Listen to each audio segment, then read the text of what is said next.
Welcome to my YouTube channel success. हमारे साथ में मैं सुनील कुमार आपका स्वागत करता हूं। बिहार पुलिस भर्ती परीक्षा 2023 टेस्ट सीरीज संख्या 2 जो हमने बताया था कि पिछले वर्ष जो क्वेश्चन पूछा हुआ था उससे संबंधित और क्वेश्चन भी बनता है। उससे संबंधित जैसे संसद हुआ, विधानमंडल हुआ, राष्ट्रपति हुआ, प्रधानमंत्री हुआ, राज्यसभा, लोकसभा, इससे संबंधित क्वेश्चन पूछ सकता है, आर्टिकल से पूछ सकता है। तो वो सब है ना संबंधित क्वेश्चन, उससे संबंधित जो है ना इम्पोर्टेंट क्वेश्चन है वो लेके आए हुए हैं। टेस्ट सीरीज दूसरा है। इसमें लगभग आपको 5-6 वीडियो बनेगा, 4-5 वीडियो, 500 वीडियो। कम क्वेश्चन दे रहे हैं जिससे आपको पढ़ने में सुविधा याद रहे लंबा समय तक। पढ़ने से नहीं होता है, दिमाग में रखने से होता है। तो चलते हैं अब पहला क्वेश्चन पर। अशोक मेहता समिति का गठन 2 बार लिखा गया है। जनता दल सरकार द्वारा कब किया गया था? 1977 ईस्वी में किया था। अशोक मेहता समिति ने 2 स्तरीय पंचायती राज की सिफारिश किया था। 2 स्तरीय पंचायती राज की सिफारिश किया था अशोक मेहता समिति ने। जिला परिषद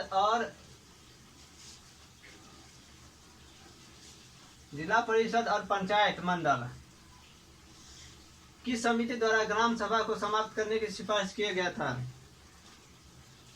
किस समिति द्वारा ग्राम सभा को समाप्त करने की सिफारिश किया गया था? अशोक मेहता समिति के द्वारा। किस समिति ने सर्वप्रथम पंचायती राज को संवैधानिक दर्जा देने की सिफारिश किया था? किस समिति ने सर्वप्रथम पंचायती राज को संवैधानिक दर्जा देने की सिफारिश किया था? किसने? तो LM सिंघवी समिति ने। राजीव गांधी सरकार ने किस संविधान संशोधन द्वारा पंचायती राज को संवैधानिक दर्जा देने का प्रयास किया था? किस संशोधन द्वारा राजीव गांधी सरकार ने पंचायती राज को संवैधानिक दर्जा देने का प्रयास किया था? 64वां। किस समिति ने ग्राम सेवक और सचिव प्रत्येक पंचायत में नियुक्त करने की सिफारिश 1973 ईस्वी में किया गया था? देखिए क्वेश्चन है, कहीं से आता नहीं, यहीं से निकलता है। ई निकलेगा समिति, ई निकलेगा वर्ष, ई निकलेगा कि ग्राम सेवक और पंचायत नियुक्त करने की सिफारिश कौन किया था? इस समिति ने। तो ये हो गया आपको GL व्यास समिति। 3 क्वेश्चन निकल गया, 1 2 3। इसी को पूछता है घुमा फिरा कर कैसे करके। ये संबंधित कौन इससे संबंधित है, कब किया गया था, बस ये ऑप्शन दे देगा, क्वेश्चन बना देगा। इसलिए आप लोग कंफ्यूज नहीं होइएगा, उसको पढ़िएगा अच्छा से।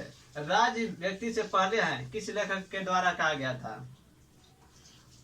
राज्य व्यक्ति से पहले है किस लेखक के द्वारा? यह किसका कथन है?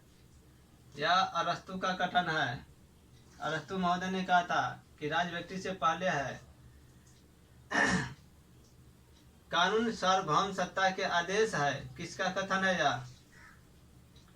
कानून सार्वभौम सत्ता के आदेश है, यह किसका कथन है? ऑस्टिन का कथन है। स्वतंत्रता के बिना समानता कुछ लोगों की उच्च श्रृंखला में बदल सकती है, यह कथन किसका है?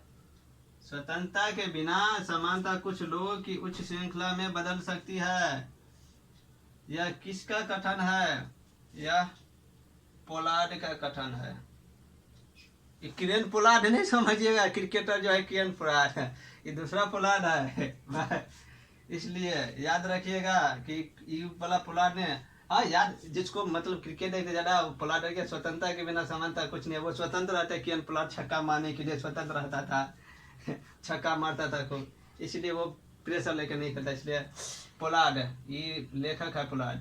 आगे चलते हैं। वर्ग का अधिकार, अधिनायकवाद, सर्वहारा वर्ग का अधिनायकवाद मार्क्स के सिद्धांत का निचोड़ है, यह कथन किसका है? यह कथन है मार्क्स के सिद्धांत का निचोड़।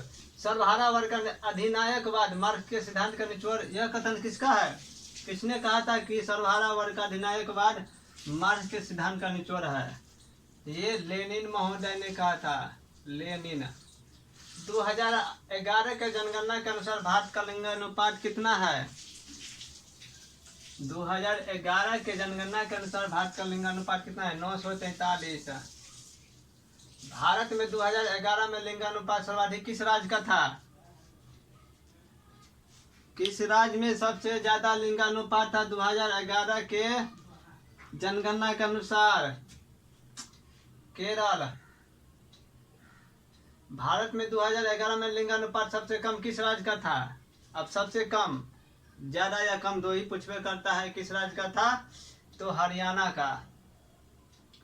पुडुचेरी केंद्र शासित प्रदेश का लिंगानुपात कितना है? जो केंद्र शासित प्रदेशों में सर्वाधिक है, सबसे ज्यादा है, 237।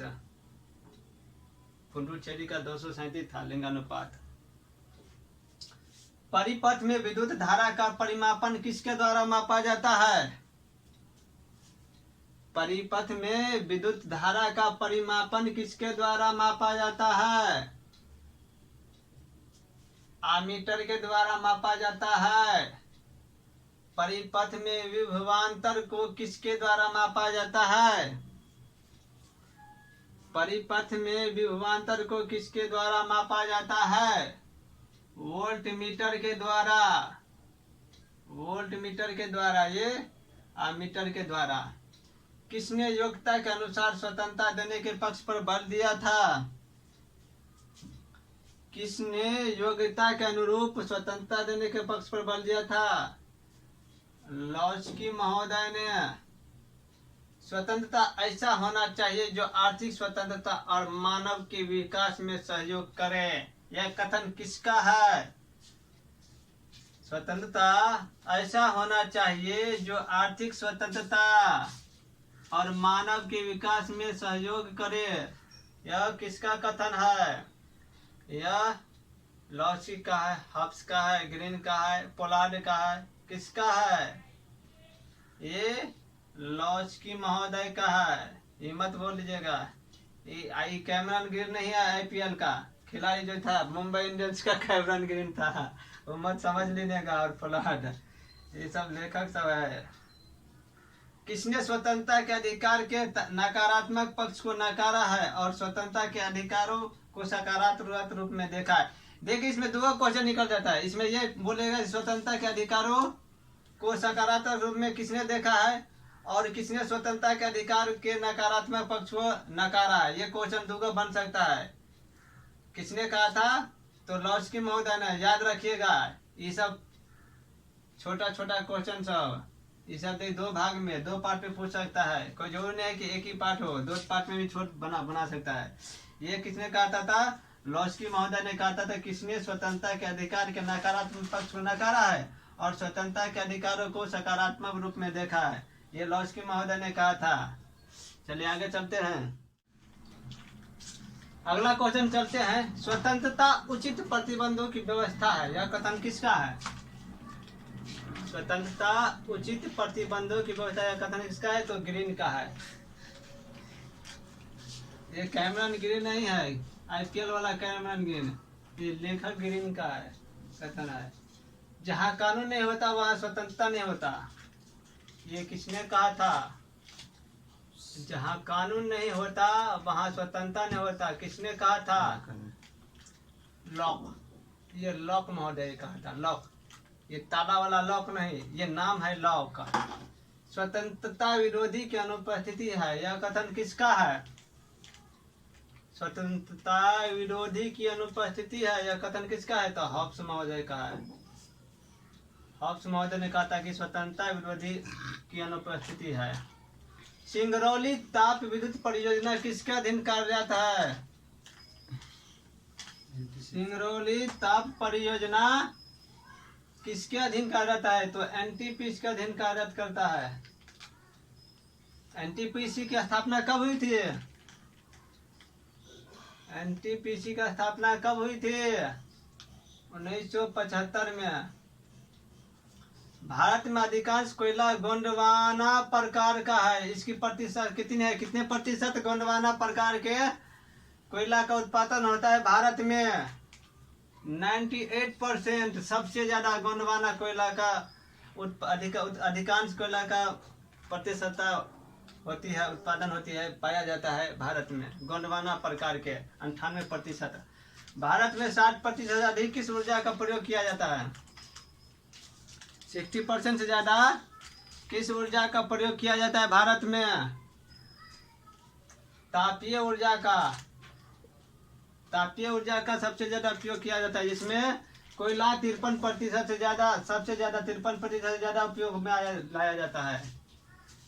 तापीय ऊर्जा में केवल कोयला में से कितने प्रतिशत से अधिक ऊर्जा का उत्पन्न होता है? देखिए आ गया क्वेश्चन, 53% से अधिक कोयला का प्रयोग किया जाता है तापीय ऊर्जा में। काला हीरा के नाम से किसको जाना जाता है? काला हीरा के नाम से किसे जाना जाता है? कोयला को काला हीरा के नाम से जाना जाता है। बिहार राज्य प्राक्कलन समिति में अधिकतम कितने सदस्य हो सकते हैं? बिहार राज्य प्राक्कलन समिति में अधिकतम कितने सदस्य हो सकते हैं? 25। संसद की प्राक्कलन समिति का कार्यकाल कितने वर्षों का होता है? देखिए विधानमंडल में भी प्राक्कलन समिति होती है और संसद में भी प्राक्कलन समिति होती है। इसका कार्यकाल 1 साल होता है। देखिए इससे संबंधित और क्वेश्चन है कुछ जो अगले वीडियो में लेके आएंगे। आज इतना ही क्वेश्चन रखते हैं, फिर अगले वीडियो में धीरे धीरे बढ़ाया जाएगा। बढ़ते बढ़ते जब एनर्जी में आएगा स्टूडेंट ना, तैयारी करेगा बिहार पुलिस का, तो धीरे धीरे बढ़ाएंगे और इसके बाद सेट प्रैक्टिस कराएंगे। इससे संबंधित क्वेश्चन नहीं, इसके बाद सेट प्रैक्टिस करेंगे, क्योंकि इससे संबंधित कुछ ना कुछ क्वेश्चन एवे करता है। तो इसलिए